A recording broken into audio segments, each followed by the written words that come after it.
ಪತ್ರಿಕಾ ಬಳಗದವರಿಗೆ ಸ್ವಾಗತವನ್ನು ಕೋರುತ್ತಾ,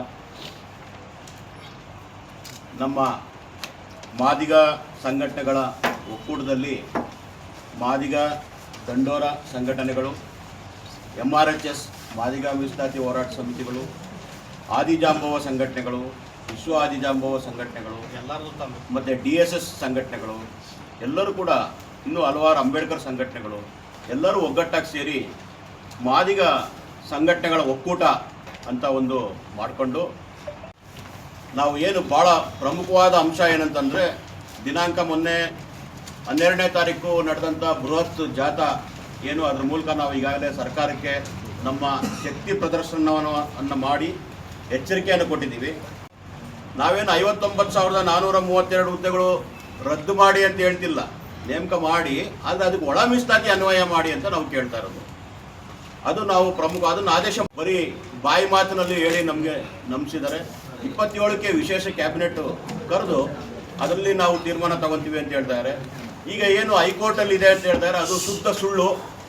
ಹೈಕೋರ್ಟೇ ಖುದ್ದಾಗಿ ಹೇಳಿದೆ, ಯಾರು ಹೈಕೋರ್ಟಲ್ಲಿ ಕೇಸ್ ಹಾಕಿರೋ ಅವರು ಹೈಕೋರ್ಟ್, ಅದಕ್ಕೋಸ್ಕರ ಹೈಕೋರ್ಟೇ ಖುದ್ದಾಗಿ ಹೇಳಿದೆ 50% ಒಳಗೆ ಮೀಸಲಾತಿ, ಒಳ ಮೀಸಲಾತಿ ಮಾಡ್ಬೋದು ಅಂತ ಹೈಕೋರ್ಟ್ ಭಾಳ ಸ್ಪಷ್ಟವಾಗಿ ಹೇಳಿದೆ. ಆಮೇಲೆ ಅಲೆಮಾರಿಗಳಿಗೆ 1% ಕೊಡೋ ಡಿಮ್ಯಾಂಡು ಅದು ನ್ಯಾಚುರಲ್ ಆಗಿರುವಂಥದ್ದು. ಅವರು ಎಲ್ಲರೂ ಕೂಡ ರೆಡಿ ಇದ್ದಾರೆ, 1% ಕೊಟ್ಟರೆ ಸಾಕು ನಮಗೆ ಅಂತ ಎಲ್ಲರೂ ಕೂಡ ಹೇಳ್ತಾರೆ, ಅಪೋಸಿಷನ್ ಪಾರ್ಟೀಸು ಹೇಳ್ತಾರೆ. ಆದರೆ ಅನಾವಶ್ಯಕವಾಗಿ ಸುಮ್ಮನೆ ಹೈಕೋರ್ಟ್ ಅಂತ ಅಂದ್ಬಿಟ್ಟು ನೆಪ ಒಡ್ಡಿ ಸರ್ಕಾರ ಒಳ ಮೀಸಲಾತಿ ವರ್ಗೀಕರಣವನ್ನು ಕುತಂತ್ರದಿಂದ ಮುಂದೂಡುವಂತ ಆಗ್ರಹಿಸಿ, ನಮ್ಮ ಬಹಳ ಮುಖ್ಯ ನಮ್ಮ ಸಂಘಟನೆಗಳೆಲ್ಲರ ಧರ್ಮ ಮತ್ತು ಜವಾಬ್ದಾರಿ ಏನಪ್ಪ ಅಂತಂದರೆ, ನಮ್ಮ ಸ್ವಾಮೀಜಿಗಳು, ಷಡಾಕ್ಷರಿ ಮುನಿ ಸ್ವಾಮೀಜಿಗಳು ಅಲ್ಲಿಂದ ಪಾದಯಾತ್ರೆ ಬರ್ತಾ ಇದ್ದಾರೆ. ಅವ್ರನ್ನ ನಾವು ನಮ್ಮ ಸಮುದಾಯದ ಧರ್ಮ ಮತ್ತು ಕರ್ತವ್ಯ, ನಾವೆಲ್ಲರೂ ಕೂಡ ಅವ್ರನ್ನ ಸ್ವಾಗತ ಮಾಡಬೇಕು. ಸ್ವಾಗತ ಮಾಡಿ ನಾವು ನೆಲಮಂಗಲದಿಂದ ಅವ್ರನ್ನ ಸ್ವಾಗತ ಮಾಡಿ ಕರ್ಕೊಂಬಂದು ಜಿಲ್ಲೆಗಳಲ್ಲೂ ಕೂಡ ನಾವು ಸರ್ಕಾರಕ್ಕೆ ಮತ್ತೆ ಎಚ್ಚರಿಕೆ ಕೊಡುವಂಥ ಕಾರ್ಯಕ್ರಮವನ್ನು ಮಾಡ್ತಾ, 27ನೇ ತಾರೀಕು ಸ್ವಾಮೀಜಿಗಳು ಯಾವಾಗಿಂದಲೂ ಕೂಡ ಇತಿಹಾಸದಿಂದಲೂ ಕೂಡ ಇದ್ದಂಥವ್ರು, ತಾಯಿ ಸ್ಥಾನದಲ್ಲಿ ನಿಂತು ಎಲ್ಲ ಮಾದಿಗ ಸಂಘಟನೆಗಳು ಒಟ್ಟಾಗಿ ಸೇರಿಸಿ ಈ ಒಂದು ದಲಿತ ಚಳವಳಿಯನ್ನು ಮುಂದುವರಿಸಬೇಕು. ದಲಿತ ಚಳವಳಿನೇ ಒಳ ಮೀಸಲಾತಿ ಚಳವಳಿನೂ ಒಂದೇ, ಒಳ ಮೀಸಲಾತಿ ಚಳವಳಿ ದಲಿತ ಚಳವಳಿಯ ಸ್ವರೂಪ. ಅದು ಆ್ಯಕ್ಚುಲಿ ನಿಜವಾದಂಥ ದಲಿತ ಚಳವಳಿನೇ, ಆಯ್ತು, ಒಳ ಮೀಸಲಾತಿ ಚಳವಳಿನೇ ದಲಿತ ಚಳವಳಿಯ ಸ್ವರೂಪವನ್ನು ಪಡ್ಕೊಂಡಿದ್ದು. ಇದು ವಾಸ್ತವ ಸ್ಥಿತಿ. ಯಾವುದೇ ಜಾತಿಗೆ ಅನ್ಯಾಯ ಆಗದಾಗೆ 101 ಜಾತಿಗಳಿಗೂ ಕೂಡ ಆಯಾ ಜನಸಂಖ್ಯೆ ಆಧಾರಿತವಾಗಿ ಮತ್ತೆ ಏನು ಆರ್ಥಿಕವಾಗಿ, ಶೈಕ್ಷಣಿಕವಾಗಿ, ಸಾಮಾಜಿಕವಾಗಿ ಹಿಂದುಳಿದಿದ್ದಾರಲ್ಲ, ಆ ಅನ್ವಯನೇ ಒಳ ಮೀಸಲಾತಿ ಜಾರಿಗೊಳಿಸಿ ಅಂತ ಹೇಳಿ ಇದನ್ನ ನಾಗಮೋಹನ್ ದಾಸ್ ವರದಿ ಆಧಾರಿತವಾಗಲೇ ನಾವು ಕೇಳ್ತಾ ಇರೋದು. ನಾಗಮೋಹನ್ ದಾಸ್ ವರದಿಯೂ ಕೂಡ ಹಾಗೆ ಏನು ಹೇಳಿದ್ದಾರೆ ಅಂದರೆ, ಯಾರು ಆರ್ಥಿಕವಾಗಿ ಹಿಂದುಳಿದಿದ್ದಾರೆ, ಶೈಕ್ಷಣಿಕವಾಗಿ, ಸಾಮಾಜಿಕವಾಗಿ ಯಾರು ಹಿಂದುಳಿದಿದ್ದಾರೆ ಅವ್ರನ್ನ ಈಕ್ವಾಲಿಟಿ ತನ್ನಿ ಅಂತ ಹೇಳಿದ್ದಾರೆ. ಆದರೆ ನಾವು ಕೇಳ್ತಾ ಇರೋದು, ಆ ರೋಸ್ಟ್ರ್ ಪದ್ಧತಿ ಏನು, ರೋಸ್ಟ್ರ್ ಮುಂದೆನೇ ಇಟ್ಕೊಂಡು ಅವ್ರೇನು ಹೇಳ್ತಾರೆ, ಈಕ್ವಾಲಿಟಿ ಇಲ್ಲ, ಇದು ಎಲ್ಲೋ ಒಂದು ಕಡೆ ನಮ್ಗೆ ಅನ್ಯಾಯ ಆಗ್ತದೆ ಅಂತ, ಎಲ್ಲೋ ಒಂದು ಜನಾಂಗ ಹಿಂದುಳಿದಂಥ ಏನು ಆ ಜನಾಂಗದ ಮೇಲೆ ಒತ್ತಡ ಇರೋವಂಥದ್ದು, ಸರ್ಕಾರದ ಮೇಲೆ ಒತ್ತಡ ಇರೋವಂಥದ್ದು, ಅದು ಸರಿ ಇಲ್ಲ. ಆದರೆ ನಾವೇನು ಹೇಳ್ತಿರೋದು, 101 ಜಾತಿಯು ಕೂಡ ಅಣ್ತಂದಿರೋದ್ರಿಂದ ರೋಸ್ಟ್ರ್ ಪದ್ಧತಿ ಏನೇ ಆಗಿರ್ಬೋದು, ಕೂತ್ಕೊಂಡು ಎಲ್ಲ ಜನಾಂಗದ ಮುಖಂಡರನ್ನು ಕರೆದು ಸಿದ್ದರಾಮಯ್ಯನವರು ಇದನ್ನು ಪರಿಹರಿಸ್ಬೋದಾಗಿತ್ತು. ಪರಿಹರಿಸಿದ ಕಾರಣಕ್ಕೋಸ್ಕರ ಒಗ್ಗೂಡಿ ದಿನಾಂಕ 25 ಮತ್ತು 3 ಎಲ್ಲ ಜಿಲ್ಲಾ ಕೇಂದ್ರಗಳಲ್ಲಿ ಸರ್ಕಾರಕ್ಕೆ ಒತ್ತಡ ಇರುವಂಥದ್ದು, ಕಾಲ್ನಡಿಗೆ ಜಾಥಾ ಮಾಡುವಂಥದ್ದು, ಪ್ರತಿಭಟನೆ ಮಾಡುವಂಥದ್ದು, ಎಲ್ಲ ಕಾರ್ಯಕ್ರಮಗಳು ಮಾಡುವ ಮೂಲಕ ಮುಖ್ಯಮಂತ್ರಿಗೆ ಮನವಿಯನ್ನು ಸಲ್ಲಿಸುವಂಥದ್ದು, ಈ ಕಾರ್ಯಕ್ರಮಗಳನ್ನು ಹಮ್ಮಿಕೊಂಡಿದ್ದೀವಿ. ಇದು ಹೆಚ್ಚಿನ ರೀತಿಗೆ ಎಲ್ಲ ಜಿಲ್ಲೆಗಳಲ್ಲಿ ಆಗ್ತವೆ, ಎಲ್ಲ ಸಂಘಟನೆಗಳು ನಮ್ಮ ಜೊತೆಲಿ ಪಾಲ್ಗೊಳ್ತೀವಿ. ಹಾಗಾಗಿಯೂ ಕೂಡ ಮುಖ್ಯಮಂತ್ರಿಯವರು ತೀರ್ಮಾನ ತಗೊಂಡಿಲ್ಲ ಅಂದರೆ ಬಾಗಲಕೋಟೆ ಮತ್ತು ದಾವಣಗೆರೆ ಉಪಚುನಾವಣೆಗಳಲ್ಲಿ ಕಾಂಗ್ರೆಸ್ಸನ್ನು ಸೋಲಿಸ್ತೀವಿ ಅಂತ ಹೇಳ್ತಾ ಈ ಮೂಲಕ ಮುಖ್ಯಮಂತ್ರಿಯವರಿಗೆ ಎಚ್ಚರಿಕೆ ಕೊಡ್ತಾ ಇದ್ದೀವಿ. ಮಾದಿಗರ ಒಂದು ಕೆಂಗಣ್ಣಿಗೆ ಈ ಸರ್ಕಾರ ಗುರಿ ಆಗ್ತದಂತ ಎಚ್ಚರಿಕೆ ಸಂದರ್ಭದಲ್ಲಿ ನಿರಂತರವಾಗಿ ಏನು ಈ 101 ಸಬ್ ಕ್ಯಾಸ್ಟ್ ಇದ್ದಾವೆ, ಶೆಡ್ಯೂಲ್ ಕಾಸ್ಟಲ್ಲಿ, ಅಲ್ಲಿ ಭಾಳ ಕೆಳ ಹಂತದಲ್ಲಿರುವಂಥ ಕೆಳಮಟ್ಟದಲ್ಲಿರುವಂಥ ಮಾದಿಗ ಸಮುದಾಯಕ್ಕೆ ಜನಸಂಖ್ಯೆ ಆಧಾರದ ಮೇಲೆ ನಮಗೆ ಮೀಸಲಾತಿ ಕೊಡಬೇಕು ಅನ್ನುವಂಥ ಒತ್ತಾಯ ಮಾಡ್ತಾ ಬಂದಿದ್ದೀವಿ. ಇದರ ಅನ್ವಯ ನಮ್ಮ ಪರವಾಗಿ 2024 ಆಗಸ್ಟ್ 1ನೇ ತಾರೀಕು ಏನು ಸುಪ್ರೀಂ ಕೋರ್ಟು 7 ಜಡ್ಜಸ್ ಬೆಂಚು ತೀರ್ಪು ನಮ್ಮ ಪರವಾಗಿ ನೀಡಿತ್ತು. ಅದರ ಅನ್ವಯ ಈ ರಾಜ್ಯ ಸರ್ಕಾರ ಕಳೆದ ವರ್ಷ ಅಂದರೆ ಆಗಸ್ಟು 25ನೇ ಇಸ್ವಿ 19 ಅನುಷ್ಠಾನ ಮಾಡ್ತೀವಿ ಅಂತ ಒಪ್ಕೊಂಡಿದ್ದಾರೆ. ಸೊ ಅದನ್ನು ಸದನದಲ್ಲಿ 2 ಸದನದಲ್ಲಿ ಮೇಲ್ಮನೆ ಮತ್ತು ಕೆಳಮನೆ ಎರಡು ಸದನದಲ್ಲಿ ಒಪ್ಪಿಗೆ ಕೊಟ್ಟಿದ್ದಾರೆ. ಅದಕ್ಕೆ ಗೌರ್ನರ್ ಕೂಡ ಅಂಕಿತ ಹಾಕಿದ್ದಾರೆ. ಇಷ್ಟಾದರೂ ಕೂಡ ಈಗ ಇತ್ತೀಚೆಗೆ ಏನು 56,432 ಹುದ್ದೆಗಳನ್ನು ಫಿಲಪ್ ಮಾಡಬೇಕು ಅನ್ನುವಂಥ ಒಂದು ನಿರ್ಧಾರವನ್ನು ಸರ್ಕಾರ ತಗೊಂಡಿದೆ. ಅದರಲ್ಲಿ ಈಗ ಒಳ ಮೀಸಲಾತಿ ಅನ್ವಯ ಮಾಡಬೇಕು ಅನ್ನೋದು ನಮ್ಮ ಹಕ್ಕೊತ್ತಾಯ. ಯಾವುದೇ ಕಾರಣಕ್ಕೂ ಮೊದಲಿದ್ದಕ್ಕೆ ಕೆಲವು 2022ನೇ ಇಸ್ವಿಯಲ್ಲಿ ಇದ್ದಂಥ ಆದೇಶದ ಪ್ರಕಾರ ಫಿಲಪ್ ಮಾಡ್ತೀವಿ ಅಂತ ಹೇಳ್ತಾ ಇದ್ದಾರೆ. ಅದನ್ನು ನಾವು ಧಿಕ್ಕರಿಸ್ತಾ ಇದ್ದೀವಿ. ಇದರಿಂದ ಈ ಏನು 56,432 ಹುದ್ದೆಗಳನ್ನು ಫಿಲಪ್ ಮಾಡ್ತಾ ಇದ್ದಾರೆ ಅದರಲ್ಲಿ ಒಳ ಮೀಸಲಾತಿಯನ್ನು ಅನ್ವಯ ಮಾಡಲೇಬೇಕು. ಸೊ ಅದರಲ್ಲಿ ನಮಗೆ ಸೇರಬೇಕಂತ ನೀವೇನಾದರೂ 50% ಮಿತಿ ಒಳಗಡೆ ಮಾಡಿದರೆ ನಮಗೆ 5.5% ಕೊಟ್ಬಿಡಿ. ಇದ್ದಾರೆ 6% 17ಕ್ಕೆ ಅದು 17ಕ್ಕೆ 6% ಬರುತ್ತೆ.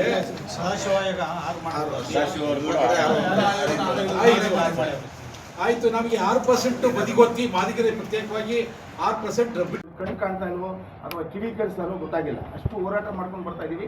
ಅವ್ರಿಗೆ ಕಿವಿನೂ ಕೇಳಿಸ್ತಾ ಇಲ್ಲ, ಕಣ್ಣು ಕಾಣಿಸ್ತಾ ಇಲ್ಲ. ಹಿಂಗಾಗಿದೆ ಸರ್ಕಾರ. ನಾವೇನು 35 ವರ್ಷಗಳ ಹೋರಾಟ ಏನು ಸುಪ್ರೀಂ ಕೋರ್ಟ್ ಆದೇಶ ಮಾಡಿದೆ, ಆದೇಶದಂತೆ ನಾವು ಯಾರಿಗೂ ನಾವು ತಿರಸ್ಕಾರ ಮಾಡಲ್ಲ. ನಮಗೆ ಸರ್ಕಾರ ಮೇನು. ಸರ್ಕಾರ ಏನು ಮಾಡಬೇಕು, ಈ ಒಳ ಮೀಸಲಾತಿ ಜಾರಿ ಮಾಡಬೇಕಾದ್ರೆ ಏನು 56,432 ಸೀಟ್ ಏನು ತಗೊಳ್ತಾ ಇದ್ದೀವಿ ಅದರಲ್ಲಿ ಒಳ ಮೀಸಲಾತಿ ಅನ್ವಯ ಮಾಡಿ ನೀವು ಅದನ್ನು ತುಂಬಬೇಕು. ಇಲ್ಲ ಅಂತಂದರೆ ಏನು 27/2/26ರಲ್ಲಿ ಏನು ಸರ್ಕಲ್ ಹೊಡೆದ್ರೆ ಅದನ್ನು ಸಬ್ ಮಾಡಬೇಕು. ಮತ್ತು ಒಳ ಮೀಸಲಾತಿ ಅನ್ವಯ ಮಾಡಿಕೊಂಡು 56,000 ಹುದ್ದೆಗಳು ತುಂಬಬೇಕು ಅಂತ ಮೊನ್ನೆ 12ನೇ ತಾರೀಕು ನಡೆದಂಥ ಒಂದು ರೋ ಸಮಾವೇಶವನ್ನು ನೋಡಿ 32 ಹುದ್ದೆಗಳನ್ನು ಪರಿಶಿಷ್ಟ ಜಾತಿಯಲ್ಲಿ ಇರ್ತಕ್ಕಂಥವ್ರಿಗೆ ಮಾಡಬೇಕು, ನೇಮಕಾತಿ ಮಾಡಬೇಕು ಅಂತ ಹೇಳ್ತಾ ಇದ್ರು. ಆದರೆ ಅದರಲ್ಲಿ ಪ್ರವರ್ಗ ಎ ಮಾದಿಗ ಸಂಬಂಧಿತ ಜಾತಿಗಳಿಗೆ 6% ನಿಗದಿ ಮಾಡಿ ಅವರು ಹಂಚಿಕೆ ಮಾಡಲಿ ಅನ್ನೋದು ಅಷ್ಟೇ ನಮ್ಮ ಉದ್ದೇಶ ಆಗಿರುತ್ತೆ.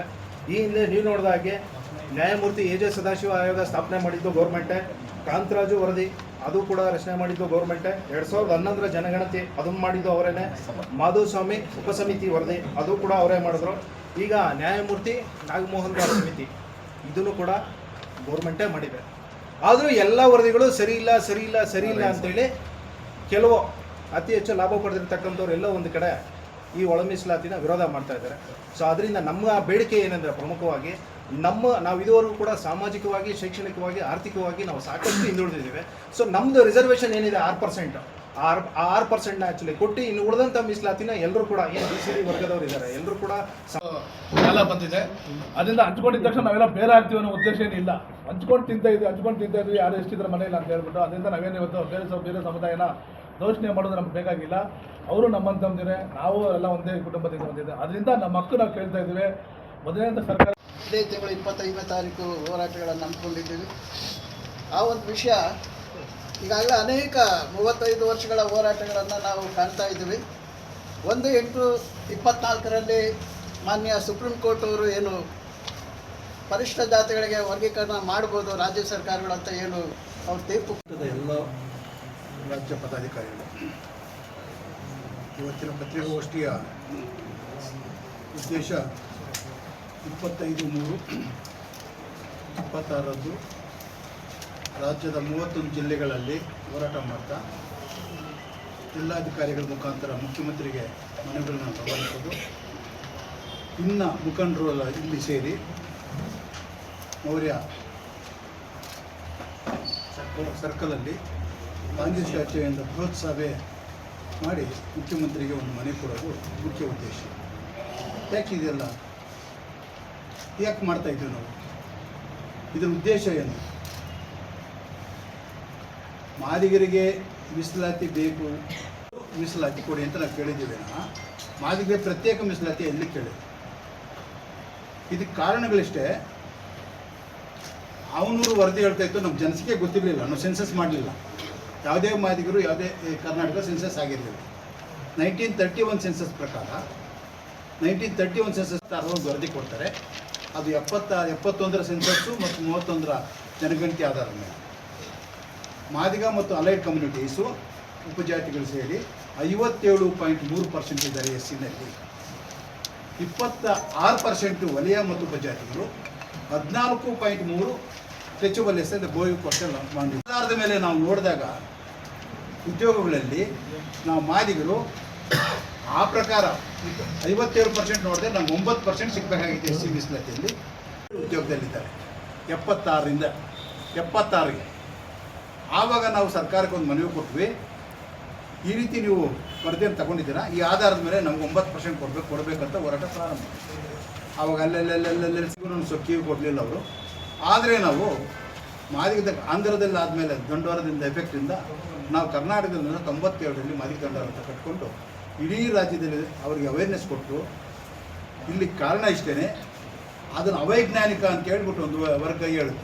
ಯಾಕೆ ವರ್ಗ ಹೇಳಿದೆ ಅಂದರೆ ಅದು ಅವೈಜ್ಞಾನಿಕ ವರದಿ ಅಂತ ಒಂದು ವರ್ಗ ಹೇಳಿದ್ಮೇಲೆ ನಾವೇನು ಹೇಳಿದ್ವು ಅಂದರೆ ಅವನೂ ವರದಿ ಅವೈಜ್ಞಾನಿಕವಾಗಿದ್ದರೆ ಅದು ರದ್ದು ಮಾಡಿ, ಇಲ್ಲ ಅದ್ರ ಪ್ರಕಾರ ಸರ್ಕಾರಕ್ಕೆ ನಮ್ಮ ಮನವಿ. ಅದಕ್ಕೆ ವಿರುದ್ಧವಾಗಿ ನಾವು ಹೋರಾಟ ಹೊರಟಾಗ ಕಮಿಷನ್ ಹಾಕಿದ್ರು. ಕಮಿಷನ್ಗಳು ಎಲ್ಲ ಕಮಿಷನ್ಗೆ ವರದಿಗಳು ಬಂದಿದೆ. ಎಲ್ಲ ಕಮಿಷನ್ಗಳು ಮಾದಿಗ ಸಂಖ್ಯೆ ಜಾಸ್ತಿ ಇದೆ ಅಂತ ಗೊತ್ತಾಗಿದೆ. ಆದ್ರೂ ಸಹ ಆಳುವ ಸರ್ಕಾರಗಳು ಮಾದಿಗರ ಮೇಲೆ ಕರುಣೆ ಇದ್ದೇನೆ ಅಥವಾ ಪಕ್ಷಪಾತ ತೋರಿಸಿ ಅಥವಾ ಯಾವುದೋ ಒಂದು ಒತ್ತಡದ ಮೇಲೆ ವರ್ಗೀಕರಣ ಮಾಡ್ದೇನೆ ಅದನ್ನು ಮುಂದೂಡ್ತಾ ಬಂತು. 9 ಶೆಡ್ಯೂಲು ಮಾಡಬೇಕಂತ ಎಲ್ಲ ನಮಗೆ ಅಧಿಕಾರಿಗಳಿಗೆ, ರಾಜಕಾರಣಿಗಳಿಗೆ, ಹೋರಾಟಗಾರರಿಗೆ ನಮ್ಮ ಮಂಕುಬೂದಿ ಹರಿಸ್ತಾ ಬಂದರು. ಲಾಯರ್ದಾಗ ನಮ್ಮ ಸುಪ್ರೀಂ ಕೋರ್ಟ್ ಬಗ್ಗೆ ನಾವು ಸುಮಾರು 2 ಕೋಟಿ ರೂಪಾಯಿ ಖರ್ಚು ಮಾಡಿ ಲಾಯರ್ಗಳು ಮಡಗಿ ಅಲ್ಲಿಂದ ಆದೇಶ ಬಂದ ಮೇಲೆ ಎಲ್ಲ ರಾಜ್ಯ ಸರ್ಕಾರಗಳಿಗೆ ಸಮಾಜಗಳು ಇದ್ದಾವೆ, ಮೋಚಿಗಳಿದ್ದಾವೆ, ಚಪ್ಪಲಿ ಹೊಲಿಯುವಂಥ ಸಮಾಜ ಬೀದಿ ಬದಿಯಲ್ಲಿದೆ. ಪೌರ ಕಾರ್ಮಿಕರು ಕೈಯಲ್ಲಿ ಸಮಾಜ ಇದೆ, ತಲೆ ಮೇಲೆ ಮಲ ಹೊರುವಂಥ ಸಮಾಜ ಮಾದಿಗ ಸಮಾಜದಲ್ಲಿದೆ, ಜೀತ ಮಾಡೋಂಥ ಸಮಾಜ ಇದೆ. ಇಂಥ ಕಟ್ಟಕಡೆಯ ಸಮಾಜಗಳನ್ನು, ಜಾತಿಯಲ್ಲಿರ್ತಕ್ಕಂಥ ಕಟ್ಟಕಡೆ ಸಮಾಜಗಳನ್ನು ಮೇಲೆತ್ತುವಂಥದ್ದೇ ಬಾಬಾ ಸಾಹೇಬ್ ಅಂಬೇಡ್ಕರ್ ಅವರು ಮತ್ತು ಸಂವಿಧಾನದ ಪರಿಕಲ್ಪನೆ ಮತ್ತು ಬಾಬಾ ಸಾಹೇಬ್ ಅಂಬೇಡ್ಕರ್ ಅವರ ಚಿಂತನೆಯನ್ನು ಯಾರು ವಿರೋಧ ಮಾಡ್ತಾರೋ ಅವರು ಅಂಬೇಡ್ಕರ್ ವಿರೋಧಿಗಳು, ಸಂವಿಧಾನದ ವಿರೋಧಿಗಳಾಗ್ತಾರೆ. ಹಳ್ಳಿಗಳಲ್ಲಿ ಒಲೆಮಾದಿಗ ಸಮಾಜಗಳು ಸಾಮರಸ್ಯವಾಗಿದ್ದಾರೆ. ಇವರು ಇಡೀ ಹಳ್ಳಿಗಳನ್ನ ಬೆಂಕಿಗೆ ಹಾಕ್ತಾ ಇದ್ದಾರೆ. ನಿಮ್ಮ ಹೃದಯಗಳು ವಿಶಾಲ ಆಗಬೇಕು. ಈ ಒಳ ಮೀಸಲಾತಿಯನ್ನ ಅಂಬೇಡ್ಕರ್ ಅವರ ಕಣ್ಣಿನಿಂದ, ಅಂಬೇಡ್ಕರ್ ಹೃದಯದಿಂದ ನೋಡಬೇಕು. ನಿಮಗೆ ದೊಡ್ಡ ಮನಸ್ಸು ಬರಲಿ ಅಂತ ಈ ಸಂದರ್ಭದಲ್ಲಿ ನಾನು ವಿನೀತ ಮನವಿ ಮಾಡ್ತೇನೆ. ದಲಿತ ಚಳವಳಿ ಕಟ್ಟಂತ ಆರಂಭದಿಂದಲೂ ಕೂಡ ಒಲೆಮಾದಿಗ ಸಮಾಜದಲ್ಲಿ ಘರ್ಷಣೆ ಇತ್ತು, ಅನೇಕ ಸಾಮರಸ್ಯಗಳನ್ನು ಬೆಳೆಸ್ತಿದ್ದೀವಿ. ಆದರೆ ಇದು ಗಡ್ಡಿ ಪ್ರಯೋಗ ಮಾಡೋದಂಥವರು ರಾಜಕೀಯ ಅವಕಾಶವಾದಿಗಳು. ಇವತ್ತು 56,432 ಉದ್ಯೋಗಗಳನ್ನು ಒಳ ಮೀಸಲಾತಿ ಇಲ್ಲದೆ ಉದ್ಯೋಗ ತುಂಬುವುದಿದೆಯಲ್ಲ, ಇದು ಅವೈಜ್ಞಾನಿಕ, ಸಂವಿಧಾನ ವಿರೋಧಿ. ಈಗ ಹೇಳಕ್ಕೆ ಇಚ್ಛೆ ಪಡ್ತಾ ಇದ್ದೇವೆ. ಇಂಥ ಒಂದು ಕಾನೂನು ಬಾಹಿರವಾದಂಥ ಕೆಲಸವನ್ನ ನೇತೃತ್ವ ವಹಿಸಿರುವಂಥವರು ಮುಖ್ಯಮಂತ್ರಿ ಸಿದ್ದರಾಮಯ್ಯನವರು.